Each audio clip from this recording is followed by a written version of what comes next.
You work hard, you bring in a steady income. You don't go on wild spending sprees, so you look at your empty wallet and wonder, why am I still broke? It's a frustrating question, and the answer is often hidden in plain sight.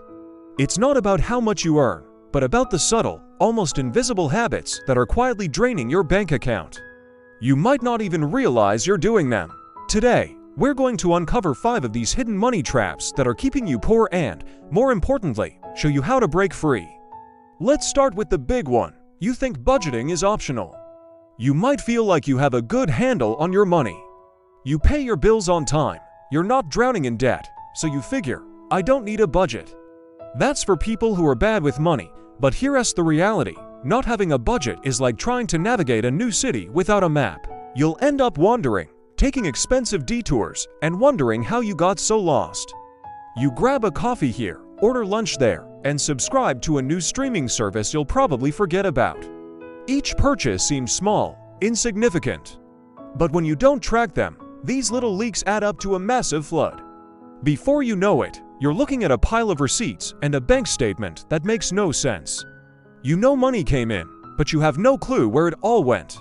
A budget isn't a financial prison, it's your roadmap to freedom. It gives you control and shows you exactly where your money is going, allowing you to direct it where you want it to go. Here's a simple action step. For the next 7 days, track every single penny you spend. Write it down in a notebook, use an app, whatever works, just track it. The results will shock you and be the wake-up call you need. Next up, the seductive trap of financing. You finance everything. That sleek new smartphone, monthly payments, the comfy sofa that would look perfect in your living room. Finance it, the latest tech gadget. 0% interest for 24 months sounds like a great deal, right? Even groceries can be bought now and paid for later.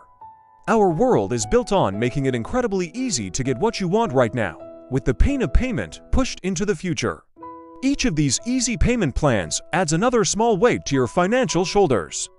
Individually, they seem manageable, a few dollars here, a few dollars there, but together, they become a crushing burden of debt that suffocates your income.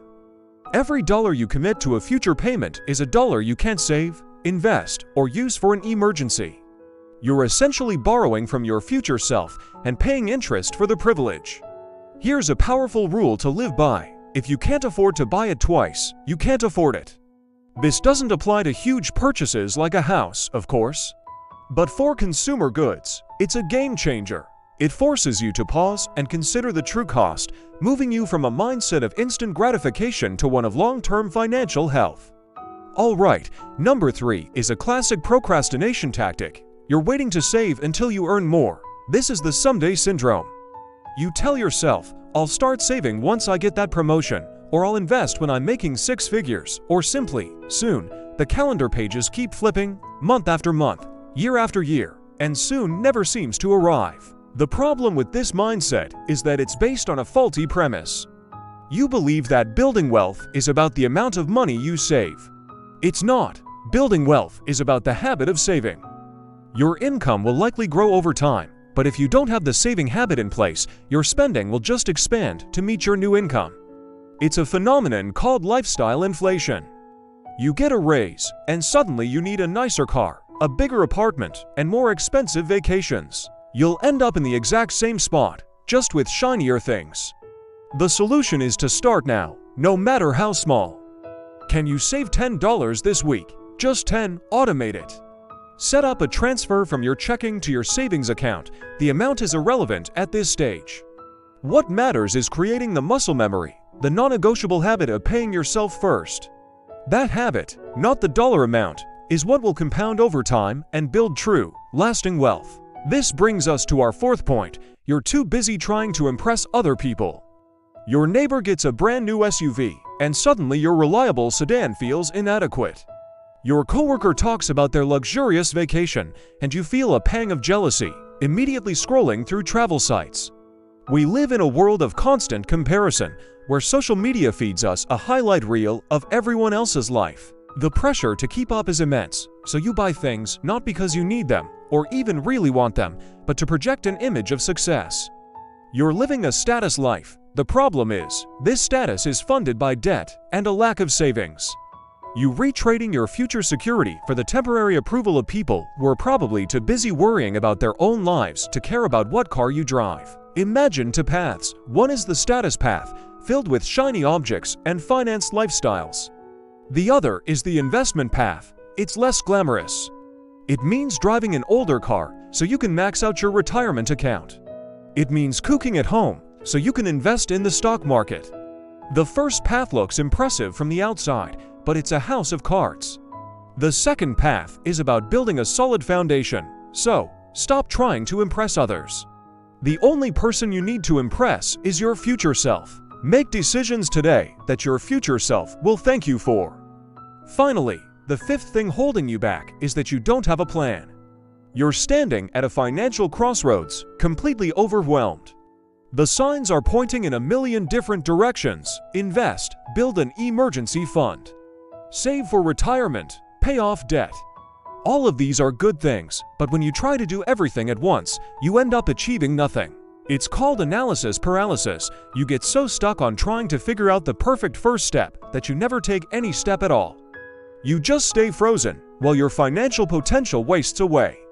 A goal without a plan is just a wish. Wishing you were wealthy won't make it happen. You need a clear, actionable strategy. The secret is to simplify. Don't try to climb the entire mountain in one day. Just focus on the first step. Pick one major financial goal for the next year. Is it to build a 3-month emergency fund? Is it to pay off your highest interest credit card? Is it to open and fund a retirement account?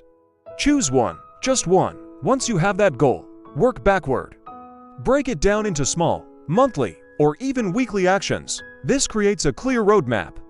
Instead of feeling overwhelmed, you'll feel empowered, knowing exactly what you need to do next. So there you have it, 5 hidden habits that could be sabotaging your financial life. You're not budgeting, you're financing everything. You're waiting for someday to save. You're trying to keep up with appearances, and you don't have a plan. The good news is that recognizing these patterns is the most important step.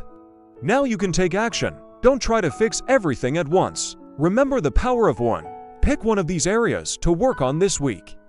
Start by tracking your spending for 7 days, or commit to saving just $10. Or write down one financial goal. Start with one thing, just one. The journey to financial freedom is a marathon, not a sprint, and it begins with that single, powerful first step. If you want more smart money content that actually works, make sure to subscribe to the channel. Thanks for watching.